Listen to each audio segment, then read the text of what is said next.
Oi! Hoje a nossa conversa vai ser sobre um texto bíblico de uma beleza, assim, impressionante. O Salmo 45. O próprio salmista já começa dizendo que é um tema nobre, né? E que a língua dele é como a pena de um escritor muito habilidoso. É claramente uma ode à realeza. E a primeira figura que aparece é o rei.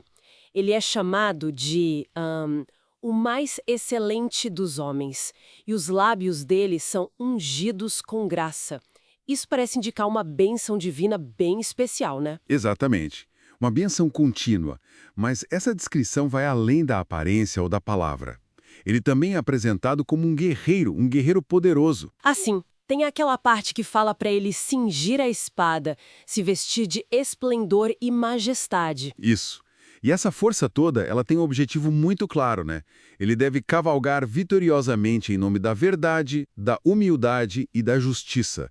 Não é força por força. E as flechas dele são afiadas, né? Atingem o coração dos inimigos, subjugam nações, fica bem claro esse poderio militar. Fica assim. É uma imagem forte de um rei vitorioso. E como esse poder todo se liga com, digamos, a natureza do reinado dele? Porque o Salmo tem aquela frase bem intrigante: Teu trono, ó Deus, subsiste para todo sempre. Isso quer dizer que o rei é Deus ou é mais sobre a autoridade que Deus deu a ele? Olha, essa é uma das grandes questões desse salmo. Gera muita discussão. Pode ser interpretado, sim, como um rei que foi escolhido por Deus e o governo dele reflete a justiça divina. Então o trono dele seria duradouro como o de Deus, por extensão. Mas, em outras leituras, especialmente cristãs, isso aponta para uma figura messiânica, com uma natureza divina mesmo. O ponto central, eu acho, é que o cetro é de justiça. A legitimidade dele vem do caráter, não só da força militar. Perfeito, porque logo depois diz que ele ama a justiça e odeia a iniquidade. Perfeito. É justamente por causa disso, por esse caráter moral que Deus o unge, né, com óleo de alegria, colocando ele acima dos companheiros. Essa ligação entre ser justo e ter o favor divino é crucial aqui.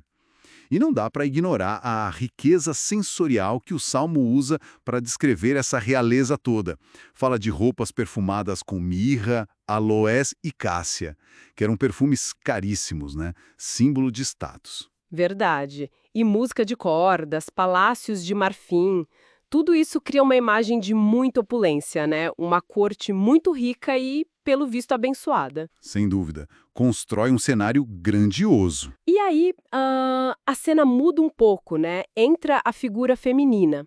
Fala das filhas de reis e da noiva real, que está à direita do rei, toda adornada com ouro de Ofir. O que era esse ouro de Ofir exatamente? Ah, o ouro de Ofir era quase lendário na antiguidade, famoso por ser extremamente puro, muito caro. Então, vestir a noiva com esse ouro era um sinal claro não só de riqueza, mas do valor imenso dela e dessa união. Era o máximo do prestígio, do luxo.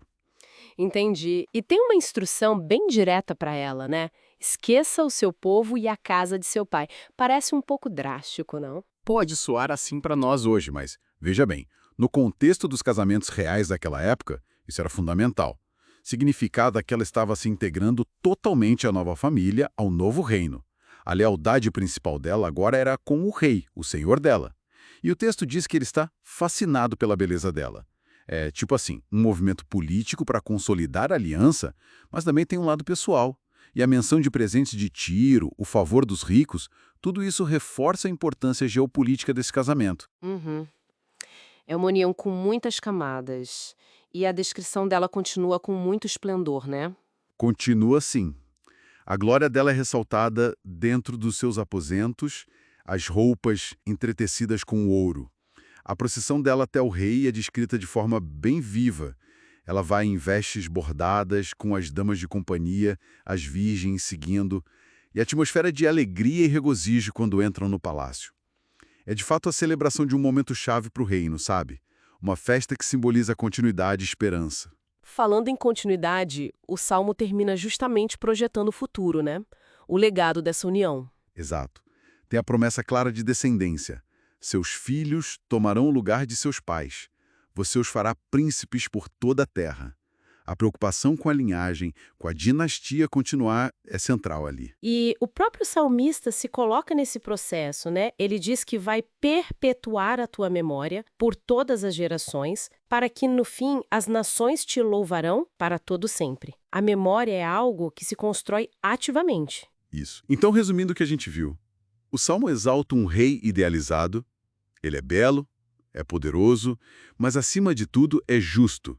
E essa justiça o legitima diante de Deus. Celebra uma união real que é estratégica, cheia de pompa, e tem essa ênfase muito forte na continuidade da dinastia e na construção ativa de uma memória duradoura, através do louvor. Força e justiça caminham juntas, e a celebração garante o futuro. Isso deixa a gente com uma pergunta interessante para pensar, né?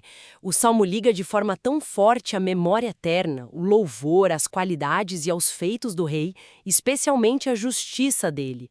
Olhando para essa visão antiga, o que será que ela nos provoca a pensar sobre como nós construímos a memória hoje?